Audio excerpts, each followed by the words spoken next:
మొన్న మధ్య కేటీఆర్ గారు మాట్లాడుతూ మాకు కూడా 40 సోషల్ మీడియా ఛానల్స్ ఉంటే మేము ఖచ్చితంగా అధికారంలోకి వచ్చేవాళ్ళం, సోషల్ మీడియాని బాగా ఉపయోగించారు అనే మాటలు మాట్లాడారు.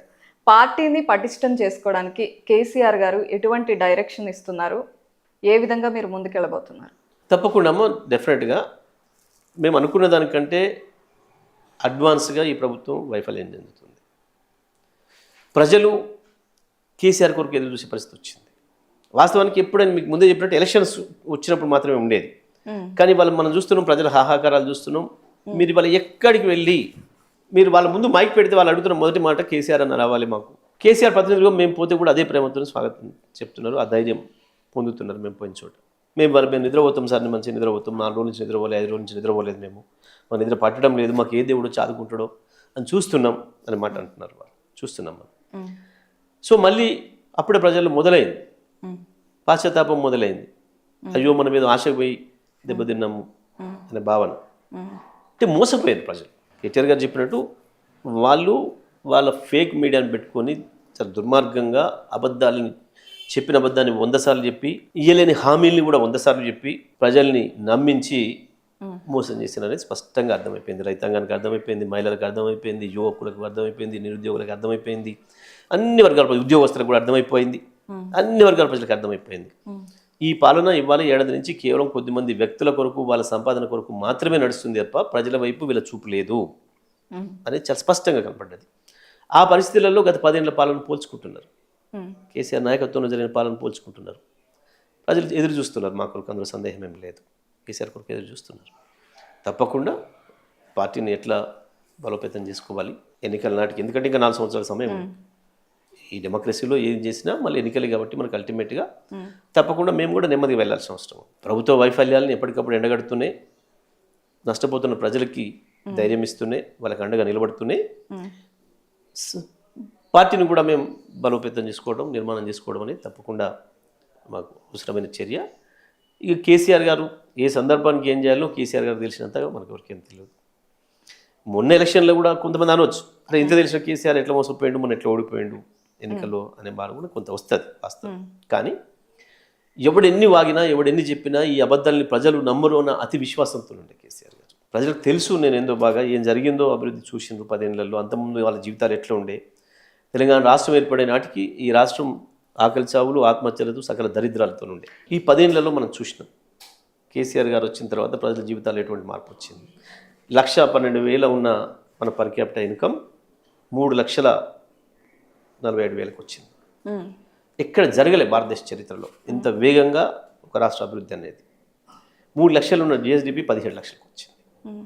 అసలు ఇంపాసిబుల్, ఊహించేది కూడా కాదు ఒక డెమోక్రటిక్ కంట్రీస్లో. అయినా సరే ఆ విశ్వాసం సార్కుండే, ఆ విశ్వాసం బలంగా ఉండే. కానీ ప్రజల్ని వేరే ఒక శక్తి, ఒక దయ్యం వచ్చి ఆవహించింది, ఒక సైతాన్ పడింది, ఇది ప్రజల్ని మోసం చేస్తుంది అనే విషయాన్ని గమనించడంలో మేము వైఫల్యం చేద్దాం, అది వాస్తవం. ఇంకోటి ఏంది, కేసీఆర్ గారికి చెప్పిన ప్రతి ఒక్కరు కూడా మనం 80 సీట్లతో వస్తున్నాం, 100 సీట్లతో వస్తున్నాం అని నివేదికలు ఇచ్చినారు. సర్వే వాళ్ళు కూడా మోసపోయినారు, సర్వే వాళ్ళు మోసపోయినారు, ఇంటెలిజెన్స్ వాళ్ళు మోసపోయినారు. ఎందుకు అంటే చివరి నిమిషం దాకా ప్రజల్లోంచి వ్యతిరేకత బయటపడలే. ఇక్కడ కేసీఆర్ గారి మీద ఒక మాట విమర్శ రాలే ఎవరి నుంచి. వీళ్ళు మాట్లాడేదే తప్ప, ప్రతిపక్ష నాయకులు కార్యకర్తలు మాట్లాడేదే తప్ప ప్రజల్ని, సాధారణ ప్రజల నుంచి రాలేదు. అది ఏ సభలు చూసినా కూడా అట్లా అనిపించలేదు.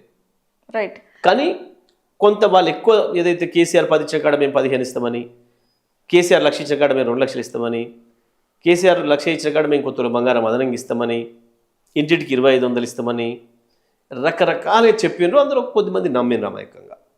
మొత్తమే మనం నమ్మలేదు. మేము 1.5% కదా రిఫరెన్స్ మాకు. కొంతమంది నమ్మినరు, అట్లా వాళ్ళు మోసం చేయగలిగినారు. ఒక అబద్ధాన్ని 100 సార్లు చెప్పడం ద్వారా మోసం చేయొచ్చని, లేదా ఒక ఆశ కల్పించడం అనే విషయంలో కూడా ఆశలు కల్పించవచ్చు అని కానీ 100 సార్లు చెప్పి వాళ్ళు నిరూపించరు ఒకసారి. సో కాబట్టి ఆ రకంగా మొన్నటి ఫలితం వచ్చింది. మీరు చెప్తున్నవన్నీ కరెక్టే. కాకపోతే అప్పుడు ప్రధానంగా వినిపించిన మాట, చాలా మంది ఎమ్మెల్యేల మీద వ్యతిరేకత ఉంది, మార్చాలి అని అనుకున్నప్పుడు చాలా గట్టిగా వాస్తవం మీరు అనేది కూడా. కొన్ని చోట్ల మా వాళ్ళు చాలా బహిరంగంగా బదనమైన వాళ్ళు ప్రజల్లో, వాళ్ళ వల్ల, వాళ్ళ కుటుంబ సభ్యుల వల్ల, వాళ్ళ ప్రవర్తన వల్ల జరిగిన నష్టం ఏదైతే ఉండేనో దాన్ని సరి చేసుకోవాల్సిన సందర్భం ఉండే. వాస్తవానికి కానీ ఎందుకో కేసీఆర్ గారికి వాళ్ళపైన విశ్వాసం ఎక్కువ ఉండే, వాళ్ళు సరి చేసుకుంటారులేమన్న భావన వరకు ఉండే, దాంతో కొన్ని మార్చలేదు వాస్తవమే. అది మీరు అన్న వాదన కూడా ఒకటి ఉంది, అది మారిస్తే నిజంగానే గెలిచేవాళ్ళమా లేదా అనేది. ఇక రాజకీయాల్లో అన్ని ప్రయోగాలే కదమ్మా, 2+2 4 అనేది ఉండదు కదా రాజకీయాల్లో. కరెక్ట్. ఒకసారి మైనస్ అవుతుంది. అది పాలిటిక్స్ ఈజ్ ఆల్వేస్ డైనమిక్స్. ఏ నిమిషంలో ఏ నిర్ణయం తీసుకోవాలో తీసుకుంటాం, అది కొన్నిసార్లు సక్సెస్ అవుతుంది, కొన్నిసార్లు ఫెయిల్ అవుతుంది. రైట్. మరి నెక్స్ట్ ఎలక్షన్లో 2+2 4 ఖచ్చితంగా అవ్వాలని ట్రై చేస్తారా? తప్పకుండా. కొన్నిసార్లు 22 కూడా అవుతుంది. ఓకే. మళ్ళీ తిరిగి కేసీఆర్ వస్తాడు అనే విషయంలో సందేహం లేదు. ఇవాళే మాట్లాడుతారు ప్రతి ఒక్కరు, ఎవరిని కదిలిచ్చినా మాట్లాడుతారు. ఇవాళ ఏ వర్గం హ్యాపీగా ఉన్నారమ్మా? ఈవెన్ హైదరాబాద్లో ఉండే వ్యాపారస్తులు, బిల్డర్లతో సహా బాధపడుతున్నారు, ఏడుస్తున్నారు అందరూ. మొత్తం రాష్ట్ర ప్రగతి ఆగిపోయింది, అభివృద్ధి కుంటుపడింది. అసలు పాలన అనేది ఏం జరుగుతుంది అనేదానికి ఇక్కడ ఒక చిన్న ఇది లేదు, రూపు లేదు, రేఖ లేదు, ఆధారం లేదు. డిస్ట్రక్షనే తప్ప, మొత్తం డిస్ట్రక్షన్, కూల్చివేతలు, అణిచివేతలు తప్ప ఈ సంవత్సర కాలంలో ఏమీ లేవు చెప్పుకోవడానికి, మాట్లాడుకోవడానికి. ఇది మా విజయం చెప్పుకోవడానికి. అన్ని వర్గాలు మోసమే చేశారు.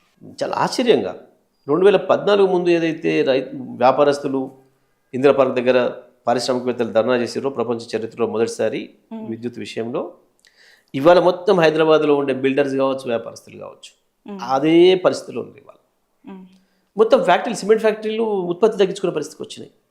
హైదరాబాద్లో కన్స్ట్రక్షన్ ఆగిపోయి లక్షలాది మంది రోజు పని దొరికే వాళ్ళు ఆకలితో ఇబ్బంది పడుతున్నారు. ఎక్కడా సరిగ్గా లేదు, పద్ధతిగా లేదు. బ్యాంకులు, ఈఎంఐలు, వాళ్ళ మెషినరీ, దాని మీద పనిచేసే సిబ్బంది ఆకలి చౌలకు పోయే పరిస్థితి వస్తుంది. ఈ సోయి లేదు. ముఖ్యమంత్రి అనేవాడికి ఈ ఆలోచనే లేదు అసలు కనీసం. ఇట్లా ఉంటుంది ఈ రాష్ట్రం, ఒకదాని మీద ఒకటి అల్లుకొని ఉంటాయి, ఒకదాని మీద ఇంకొకటి ఆధారపడి ఉంటుంది, అల్టిమేట్గా ప్రజల బ్రతుకులన్నీ అభివృద్ధి మీద పని మీదనే ఆధారపడి ఉంటాయి అన్న జ్ఞానమే కనబడతలేదు. ఒక చిల్లర వేషాలు, చిల్లర మాటలు, చిల్లర డైలాగులు ఒక ముఖ్యమంత్రి స్థాయిలో ఉన్నాయి ఆ మాటలు. వీపు చింతపండు చేస్తా కొడుకుల్లారా, ఏ ముఖ్యమంత్రి బాడిండి ఎప్పటికీ ఈ రాష్ట్రంలో, ఈ దేశంలో? అసలు అట్లా మాట్లాడితే మళ్ళీ కాంగ్రెస్ వాళ్ళు ఈ లాంగ్వేజ్ మా కేసీఆర్ గారే నేర్పించారు చెప్తాం కూడా. ఎవడైనా కేసీఆర్ గురించి మాట్లాడితే కేసీఆర్ లాంగ్వేజ్లో ఒక్క తప్పు చూస్తాడు ఎవడైనా?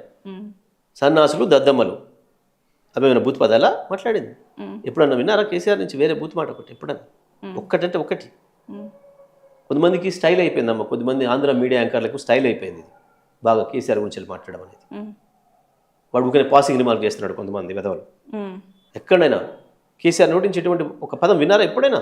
ఉద్యమ సందర్భంలో 14 ఏళ్ళు కావచ్చు, ఆ తర్వాత 10 ఏళ్ళు కావచ్చు, అంతకుముందు వారి రాజకీయ ప్రస్థానం ఇంకా 20 ఏళ్ళ ముందు నుంచి, 15 ఏళ్ళ ముందు నుంచి, 1923 నుంచి ఒక్క పదం ఎవరైనా అవమానించే పద్ధతిలో ఎవరైనా, అది కూడా హాస్యంగా ఉంటుంది, దాంట్లో విమర్శ ఉంటుంది. సన్నాసులు అనే పదము, దద్దములు అనే పదం తప్ప అంత మించిన హార్ష పదాలు ఏం పట్టింటారు కేసీఆర్ గారు ఎక్కడ కానీ? వీళ్ళలాగానా? కేసీఆర్ వీపు చింతపండు చేస్తా అంటే అసలు ఉందిరా వీళ్ళు? కేసీఆర్ నోటి నుంచి ఆ మాట బయటకు వస్తే తెల్లారి చింతపండు అవుతుండే కదా వీళ్ళ వీపులన్నీ. కేసీఆర్ మీద లాంగ్వేజ్ మోడల్ మాట్లాడితే అంత మించిన బుద్ధి తక్కువ ఇంకోట్లేదా? ఏ చర్చకైనా నేను రెడీ, ఎక్కడి నుంచి అయినా. కేసీఆర్ హిస్టరీ 25 ఏళ్ళ నుంచి తీస్తారా, 40 ఏళ్ళ నుంచి తీస్తారా? ఎప్పుడు కూడా ఉద్యమ సందర్భంలో ఒక ఎమోషన్ క్రియేట్ చేయడం కూడా ఇటువంటి మాటలే.